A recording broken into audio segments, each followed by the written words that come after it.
Bismillahirrahmanirrahim. Misal ada yang mengatakan hari lahirnya Nabi Isa itu kan tanggal sekian-sekian di bulan Desember, biasanya tanggal 25 gitu kan.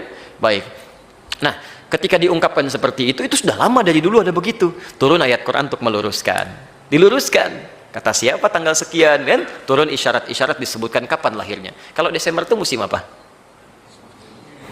Musim dingin, musim hujan, Pak ya. Baik, musim hujan kalau di kita ya. Baik, tapi kan Nabi Isa lahirnya bukan di sini. Ya, Nabi Isa lahirnya di mana? Halo? Di Palestina, baik ya? Baik, disebut Bethlehem, itu Baitul Laham. Ya, tempat daging disebutkannya. Tapi jangan terlalu berlebihan juga ya. Ada yang menyebutkan di kandang domba dan sebagainya. Saya Allahu a'lam, itu jangan terlalu berlebihan. Tapi nggak nyambung juga lahir di kandang domba tapi dirayakan dengan pohon pinus, kan nggak nyambung ya. Baik. Tapi kita jangan terlalu jauh lah ya, jangan terlalu jauh. Perhatikan kalimatnya. Ini beliau ketika disebutkan bulan Desember tanggal 25, ini kita membahas dari segi ilmiah ya. Jangan mengecilkan keyakinan umat lain. Kita hanya membahas tentang argumentasi ilmiah. Jadi kalau nanti ada dipersoalkan, kita berdiskusi secara ilmiah. Jangan marah gitu kan, tapi kita berdiskusi dengan ilmiah karena kita kan umat ilmiah, umat berilmu dan diharapkan bisa berkembang intelektualitas kehidupan kita. Jadi silahkan kita diskusi dalam kebaikan tanpa harus mengecilkan satu dengan yang lainnya. Baik, perhatikan kalimatnya. Quran surah 19 Maryam dari ayat 22, 23 sampai 26, dari posisi paling kiri sebelah bawah sampai paling kanan sebelah atas. Ya. Baik, sudah ada ayatnya? Sampai ke fa'aja'ahul makhad sampai wahuzzi ilaiki bijiz'in nakhlati.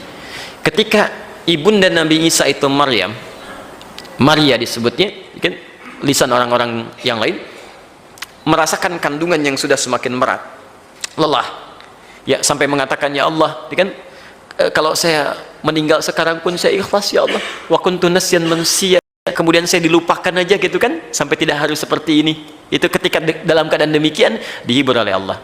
Apa yang dikatakan kemudian direkam oleh Al-Quran, sudah, kamu jangan mengeluh kalau kamu lelah, capek, sulit dalam kandungan, pukulkan saja itu tanganmu ya ke batang kurma itu, sedikit saja pukulkan, maka sedikit goncangan itu akan menghadirkan kurma yang sudah matang itu, rotaban janiyya.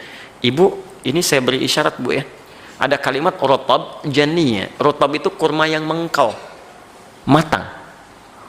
Ya, kalau beda antara tamar dengan rotab, kalau tamar sudah agak kering. Kalau rotab itu kurma matang, itu yang lunak Pak, masih banyak kandungan airnya, glukosanya tinggi. Dan janiyya terkait dengan kata janin, itu bagus untuk perkembangan janin. Jadi bagi perempuan yang sedang mengandung itu, cari sifat-sifat kurma seperti itu. Makanya kalau Anda sekarang umrah itu suka ada kurma Maryam gitu kan, walaupun belum tentu dimakan oleh Sayyidah Maryam gitu ya.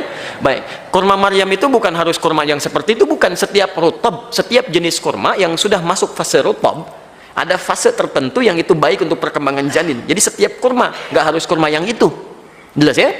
Baik. Nah, di sini paling menarik, gerakan sedikit kurma bisa jatuh. Berarti ketika beliau itu akan dilahirkan dalam kandungan itu, Sayyidah Maryam, itu berarti musimnya musim apa? Kurma itu tidak mungkin tumbuh di musim dingin. Gak mungkin. Mustahil itu. Mustahil. Pasti di musim panas.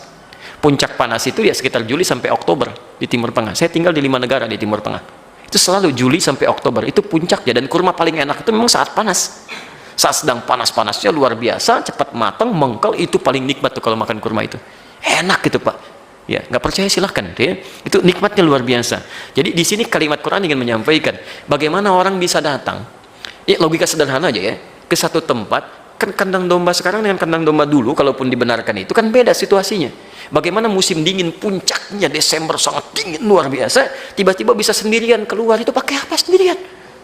Pasti merasakan kedinginan, berbahaya bagi kandungan. Mustahil orang bisa melahirkan dalam musim dingin yang sangat pekat, tiba-tiba sendirian datang ke kandang domba gitu kan, dan sebagainya. Itu mustahil. Itu dari segi ilmiah saja. Jelas ya?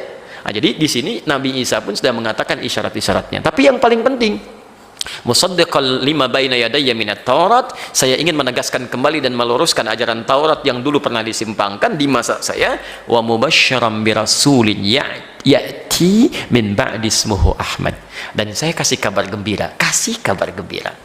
Di Nabi Isa saja 600 tahun sebelum kelahiran Nabi Muhammad SAW sudah merasa gembira dengan kedatangan Nabi Muhammad padahal belum pernah lihat, dan menebarkan kabar gembira itu kepada umatnya.